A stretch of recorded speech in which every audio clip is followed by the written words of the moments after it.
মায়ের খুব শখ ছেলের জন্য ছোট্ট লক্ষ্মীর মতো একটা বউ ঘরে নিয়ে আসতে, যে হবে টুকটুকে বউ। যেহেতু তার ছেলেটা দেখতে খুব মিষ্টি, খুব সুন্দর, তাই তার সঙ্গে সমান তার যোগ্য একটা বউ আনতে হবে। সেই জন্য এটা মায়ের খুব শখ যে তার ছেলের জন্য ঠিক ওই রকম একটা বউ আনবে।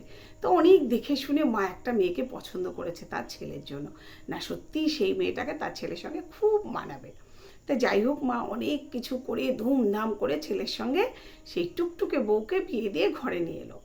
কিন্তু বউ ঘরে আসার পরে দেখা গেল বউ সত্যিই টুকটুকে খুব লক্ষ্মী, কিন্তু সে এতটাই মানে তার মনটা বাচ্চা, সে যেন একটু অনেক কিছু বোঝে না।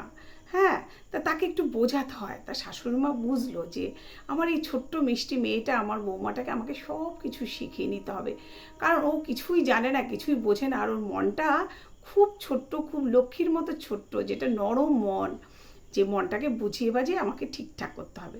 তো শাশুড়ি মা এটা বুঝে নিল যে আমার এই ছোট্ট বউটাকে সব শিখিয়ে নিতে হবে আমার। তা প্রথমে সে কী করলো, সে বললো যে না, ওকে দিয়ে প্রথমে রান্না করাবো না। প্রথমে বললো তুমি ওকে ঘর টর গোছানো শেখে। শাশুড়ি মা কিন্তু বৌমাকে ঠিক কিছুদিনের মধ্যেই বেশ সুন্দর পরিপাটি করে ঘর গোছানো, বিছানাপত্র পরিষ্কার করা, এই টুকিটাকিগুলো বেশ করে শিখিয়ে দিল। তা তারপরে শাশুড়িমা ভাবলো যে তার যদি শরীর টরীর খারাপ হয়, কিছু শপিং টপিং করতে তো তাদেরকে যেতে হবে, সব তো বাড়ি ছেলেদের দিয়ে হয় না। তাই সে বৌমাকে নিয়ে শপিংয়ে যেতে শুরু করলো। কীভাবে শপিং করতে হয় সে বৌমাকে দেখিয়ে দেখিয়ে এই শপিং মল ওই শপিং মল ঘুরে ঘুরে রাস্তাঘাট চিনিয়ে চিনিয়ে নিয়ে তাকে শপিং করাটাও কিন্তু শিখিয়ে দিল। আর শুধু শপিং করা না, সেই সঙ্গে কিন্তু রাস্তাঘাটটাও, কোন রাস্তা দিয়ে গেলে কোথায় যেতে পারবে, কোথায় গেলে কি হবে, সব কিছু সুন্দর করে সে বৌমাকে শিখিয়ে নিল। তবে হ্যাঁ, বৌমারও যেহেতু শেখার ইচ্ছা ছিল, তাই কিন্তু শাশুড়ি মা বৌমাকে সুন্দর করে সব শিখিয়ে দিতেও পারলো। তারপরে শাশুড়ি মা ভাবলো যে না, এবার তো বৌমাকে একটু রান্না শেখাতে হয়। সে নিয়ে গেল বৌমাকে টুকটুক করে রান্না করে। প্রথমে ছোট ছোট জিনিসগুলো দিয়ে শেখাতে শুরু করলো। যেমন বললো বৌমা একটু অমলেট করে ফেলো তো। তা বেশ, বৌমা অমলেট করলো। তারপর সে তাকে চা তৈরি করাটা শিখিয়ে দিল, যে এইভাবে তুমি চা তৈরি করো, এইভাবে তুমি কফি তৈরি করো। মানে নিপুণ হাতে, একদম নিজে হাতে বৌমাকে সে তৈরি করে নিল, নিজের ঘরের মতো, নিজের সংসারের মতো, আর নিজের মনের মতো করে গড়ে তুলে নিচ্ছিল সে বৌমাকে আস্তে আস্তে করে। সত্যি আস্তে আস্তে করে বৌমাকে ঠিক সে যেরকমভাবে রান্না করে, যেভাবে রান্না করে, যেখানে যা দিতে হয় রান্নায়, যেটা দিলে টেস্ট বেশি হয়, ঠিক সেইভাবে বৌমাকে সে শিখিয়ে দিল। আর বৌমা কিন্তু সত্যিই পারদর্শী হয়ে উঠলো। শাশুড়ি ঠিক যেভাবে শেখালো, সেও ঠিক সেইভাবে শিখে শিখে একদম ওস্তাদ হয়ে উঠলো রান্না।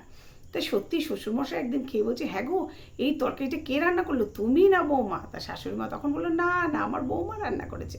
বলছে সে কি, এ তো একদম তোমার মতো রান্না হয়েছে। তা শাশুড়ি মা বলছে যে উমা, তা আমার মতো হবে না, আমি যে ওকে শিখিয়ে দিয়েছি, আর ওরও তো শেখার ইচ্ছে ছিল, তাই এত সুন্দরভাবে ও শিখে নিয়েছে। তা তারপরে শাশুড়ি মা দেখছে বৌমা তো প্রথম থেকে শাড়ি পরতে পারছে না। তা যে প্রথম প্রথম সেরকম কিছু বলেনি, কিন্তু পরে ভাবলো যে নতুন বউ, সে যদি একটু শাড়ি পরতে না পারে কীরকম লাগে। নতুন বউ একটু শাড়ি পরবে, একটু শাঁখা সিঁদুর পরবে, তবেই না তাকে নতুন বউ মনে হবে। জিন্সের প্যান্ট পরলে কি নতুন বউ মনে হয় তখন? তাই শাশুড়ি মা তখন তাকে যত্ন করে পরিপাটি করে এক এক দিন এক একটা নতুন শাড়ি পরাতে শুরু করলো। সত্যি বৌমা যখন শাড়ি পরে ঘর থেকে বেরোতো বা ঘরে ঢুকতো, মনে হতো সত্যিই একজন লক্ষ্মী ঠাকুর। তা বৌমাকে ঠিক তৈরি করে নিল শাড়ি পরিয়ে, কিন্তু শাশুড়ি সমস্ত কিছু নিপুণভাবে সে বৌমাকে শিখিয়ে দিল।